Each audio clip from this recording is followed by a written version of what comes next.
ವಾರ ಪೂರ್ತಿ ಕನ್ನಡ ಪ್ರಾಧ್ಯಾಪಕಿಯಾಗಿದ್ದುಕೊಂಡು ವಾರಾಂತ್ಯದಲ್ಲಿ ಖತರ್ನಾಕ್ ಕಳ್ಳಿಯಾಗಿ ಬದಲಾಗ್ತಾ ಇದ್ದ ಮಹಿಳೆಯನ್ನ ಪೊಲೀಸರು ಬಂಧಿಸಿದ ಘಟನೆ ಬೆಂಗಳೂರಿನಲ್ಲಿ ನಡೆದಿದೆ. ಶಿವಮೊಗ್ಗ ಮೂಲದ ಪ್ರಸ್ತುತ ಬೆಂಗಳೂರಿನ ಕೆಆರ್ ಪುರಂ ನಿವಾಸಿ ರೇವತಿ ಬಂಧಿತ ಆರೋಪಿ. ಬೆಳ್ಳಂದೂರು ಬಳಿಯ ಖಾಸಗಿ ಇಂಜಿನಿಯರಿಂಗ್ ಕಾಲೇಜಿನಲ್ಲಿ ಕನ್ನಡ ಪ್ರೊಫೆಸರ್ ಆಗಿರುವ ಆರೋಪಿ ವಾರ ಪೂರ್ತಿ ಪಾಠ ಮಾಡ್ತಾ ಇದ್ಲು. ಆದ್ರೆ ಭಾನುವಾರ ಮಾತ್ರ ಸಂಬಂಧಿಕರ ರೀತಿಯಲ್ಲಿ ಮದುವೆ ಕಲ್ಯಾಣ ಮಂಟಪ ಪ್ರವೇಶಿಸಿ ಚೆನ್ನಾಗಿ ತಿಂದು ಚಿನ್ನಾಭರಣ ದೋಚಿ ಎಸ್ಕೇಪ್ ಆಗ್ತಾ ಇದ್ಲು.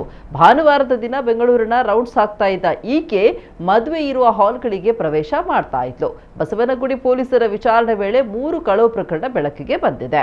ಬಂಧಿತಳಿಂದ 32 ಲಕ್ಷ ರೂಪಾಯಿ ಮೌಲ್ಯದ 262 ಗ್ರಾಂ ಚಿನ್ನಾಭರಣ ಹಾಗೂ ನಗದನ್ನ ವಶಕ್ಕೆ ಪಡೆಯಲಾಗಿದೆ.